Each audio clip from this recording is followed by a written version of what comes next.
Hello everyone, this is Fans Politics Asia, and this is the Frontline Changes report. For the past 24 hours, we have frontline changes over at Vishnevka, Martinovka, Agranom, Horodivka, Zuravka, Mikolaivka, Novozelane, as well as Skushne. So it's basically the two main fronts that will have these frontline changes over the Kursk front and the Avdiivka front.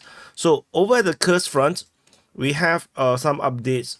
So based on the latest Russian reporting of the situation over in this western flank or western sector of the Kursk front, it seems like the Ukrainians have actually a presence around Vishnevka because they have reported uh, Russian attacks or shelling of Ukrainian forces in the Vishnevka region, which signs the possibility of Ukrainian forces in this region here.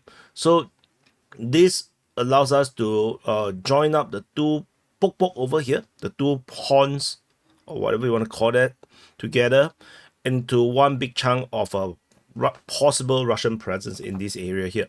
But in the process, we also can confirm that Snagos has been captured by the Ukrainian forces, because there's no way that this is not captured by the Ukrainian side right now.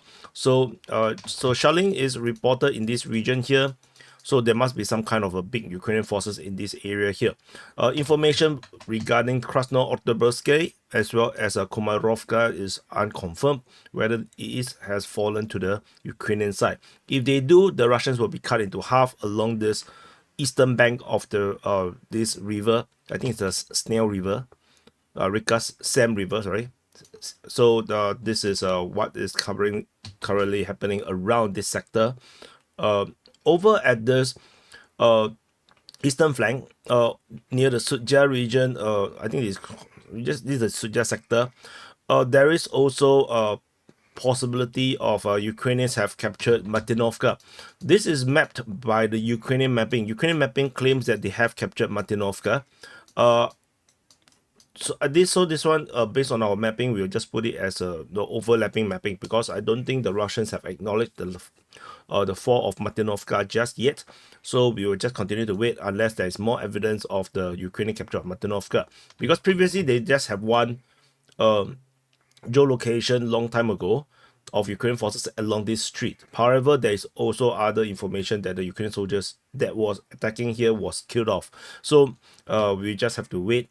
South of this position, we have the Ukrainian capture of Agranom.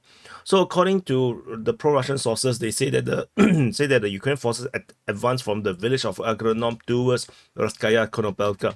So if this is the case, then Agranom is now under Ukrainian control, constituting to a capture of around this area here. Russian forces are holding the lines around Raskaya Konopelka. Previously, they were at Agranom, so I believe that the Russian forces have withdrawn to a stronger defensive position due to overwhelming Ukrainian forces. Because ultimately, this area is the city, the western eastern half of the city of Sucha, so it's probably easier for the Ukrainians to gather up forces and start to push out. So this is the current situation around at the Granom region. So these are the frontline changes over the past 24 hours. There's a lot more things happening at the Kursk front. So do check out the Kursk update that is published before this video. So do check it out. And so we go into the next update is over at Horodovka. So over at Horodivka, so the Russian forces have expanded their control based on Ukrainian mapping, the entire southern part of Horodivka, and they have advanced a bit more in the direction of Krasnaya. So the entire southern part of this region here, which is impossible for the Ukrainians to defend, the Russians have taken this. The Ukrainian mapping has also acknowledged the capture of Zuravka. So this actually corroborates the pro-Russian side's information. So this is now confirmed that the Russians have overrun Zuravka, capturing all of Zuravka, and now they are pushing in the direction of Zutia, Krasnaya, and Mykolaiv. So this is currently happening, and this is also not a very good development for the Ukrainians that is defending right here over at Horodivka, because the Russian forces can now swing northward, as well as hitting the west part of Horodivka in a multi-pronged attack. So, and this will be disastrous for the Ukrainian defenders, and they will be forced into a withdrawal, because you can't defend a multi-pronged attack in this way, and you just get encircled. And this is not just the only threat, because in the situation report I've already mentioned, Russian forces advances in Novotorexsk may push the Russians next to attack westward and southward, and then causing another attack coming from the north, causing a pincer. So this is the current situation over at Horodivka. Over at the Mykolaiv region towards the Novohorodivka, Russian forces have taken a bit more grounds around here. So small thing, not a very big thing. And over at this massive chunk of Ukrainian losses that was first reported yesterday, according to the Russian mapping, the Ukrainian side have acknowledged half of it. So half of the mapping is now acknowledged by the Ukrainian side. So the Ukrainians have acknowledged a bit more capture over at Novozeleny. So this is just a little bit. They still have not declared Novozeleny or Zelany fallen to the Russians, as they continue to claim one more street to be uncaptured by the Russian forces. However, on the other side is not the same. Other side, they are more aligned with the Russian mapping. So according to the Ukrainians, the Russians have taken Mezove, Skushne, and the front line has now go along the water body.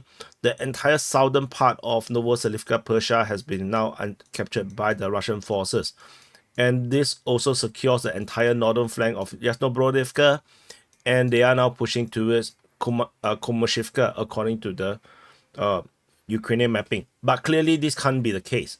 According to Ryba, pro-Russian sources reported that the Ukrainian forces are starting to withdraw from Pitishe, and we have fighting reported over at Pitishe again, and this has been ongoing for some time already, since the 12th of August. The last fighting reported at Komashivka was on the 8th. I believe Komashivka has already been overrun by the Russians long time ago, and the Ukrainians are delaying the information to make it look not as disastrous, because the entire collapse of the front line is, there's no other way to word it. It is a collapse, massive collapse. So, and the Ukrainians are now allegedly going to be withdrawing from Pitishe. As I mentioned in the situation report yesterday, this place is undefendable anymore, given the latest change in the front line. So the Ukrainians will have to fall back, and so that is the situation around in this area here. So this is wrong. Wait, the arrow didn't poke all the way down. It's like this. Yeah. So, and so that's the situation around at this sector. So along this way, so Ukrainians have acknowledged the capture of Zuravka, Mezove, and Skushny. And I believe the next update, we're going to see the fall of Komashivka, Novozeleny, Zavidny, and this definitely will have to come, because they can't hide this forever. So that's all for the frontline changes report. So do press the like button, subscribe. Do check out the Kursk update. I have updated in detail the analysis of everything that's happened in the Kursk front, and I'll see you guys in the next update.